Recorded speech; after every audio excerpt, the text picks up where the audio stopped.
With this, we come to the final chapter in accessibility. This will be known as accessibility auditing. Intro. Now that you are equipped with the necessary knowledge to make your websites more accessible to many users, the question arises, how can we verify the correct implementation of A11Y features? Are there any mistakes to be corrected or potential improvements to be made? In this lesson, we will answer those questions to help push your A11Y skills over the top. Learning outcomes. Open the accessibility section within your browser's DevTools. Audit a web page with a third-party auditing tool. Accessibility DevTools. Using your browser's DevTool is beyond useful for several things, from checking the styles applied to a page to debugging code. But you already know that. Here's something you may not know. You can even use the DevTools to look at various accessibility features as well, which can be great as a sort of quick audit. You can check contrast ratios, as we mentioned in the previous lesson, view various accessibility properties, and view the accessibility tree, to name a few features. Accessibility auditing. There are plenty of third-party tools to audit the accessibility of a web page, each with its own pros and cons. Here, we are only going to mention 3 of those tools. By getting into the habit of auditing your web pages, you will be able to track down any outstanding A11Y issues that you may have missed. Whether you decide to utilize one of these tools or any other auditing tool you prefer, you should only focus on fixing issues related to the concepts introduced in this portion of the curriculum for now. Axe DevTools for Chrome is an extension-based tool that returns a list of issues ranked by severity level and will note any issues for you to manually check. So this is a Chrome extension.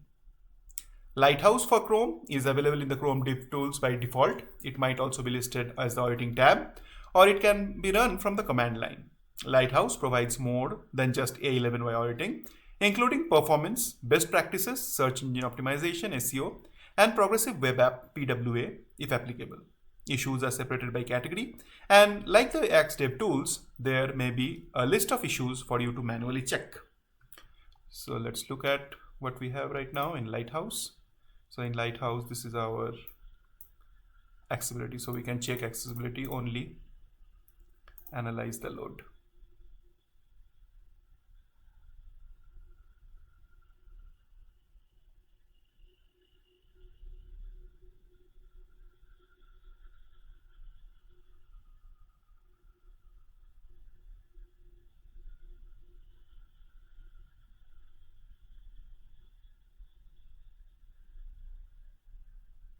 So this is 100% accessibility. You can see what is the status, 20 audits passed and 28 not applicable.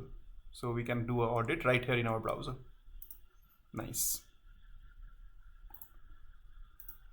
So let me get back to my default styles.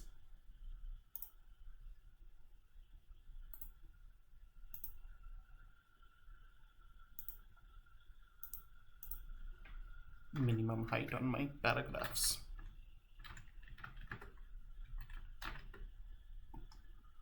Cool. So that was Lighthouse for Chrome. WebAIM's Wave, this is by webaim.org, is a website-based tool where you enter the URL of the page you want to audit. There are also browser extensions and API options. Wave will return a preview of the page with an overlay of icons on it, and issues are separated into categories of alerts, warnings, and contrast errors. Unfortunately, the icons that are placed on the page may cause the layout to break, but that could be a minor issue if you are more focused on the A11Y issues that are found.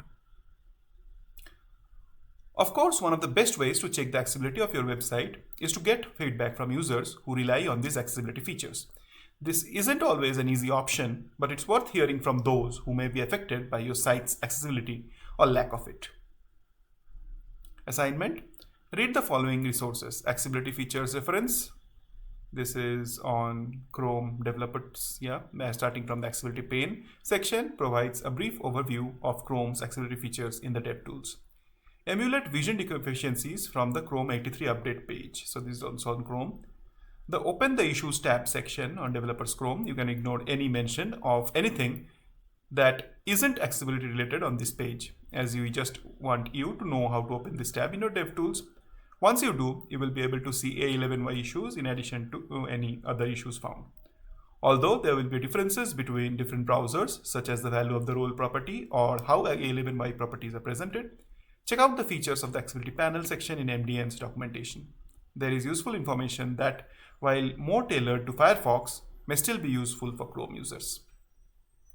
Knowledge check. What are some of the various accessibility features available in your browser's DevTools? Which third-party accessibility auditing tool is available in the Chrome DevTools by default? So these are articles on Developer Chrome, and this is also on the Odin project. So this is what are the third-party accessibility auditing tools available in Chrome DevTools. Additional resources. Involving users in evaluating web accessibility goes over some helpful steps to take when you can get feedback from users. So this is on w3.org WAI. The WCAG Quick Preferences provides a list of success criteria along with techniques for how to just satisfy them and links to understanding them in more detail. This tool is a great go-to when you are really ready to push your website to the next accessible level. If you often use animations, success criterion 2.2.2, play, stop, hide, and all of the 2.3 success criteria are definitely worth reading. So this is on WAI w3.org. A11y casts playlist. This is on YouTube. We have included several videos from this playlist in these lessons, but there are other videos worth checking out for various accessibility topics. Screen reader outputs. This is a GitHub repo that contains many examples of screen reader outputs. Sometimes nested elements or certain combinations of attributes and native labeling may result in accessible names or descriptions that are difficult to make sense of. So checking out this repo may help clear things up. So definitely go through this. With that, we come to the end of the accessibility module in advanced HTML and CSS chapters. And next, we will be looking into responsive design.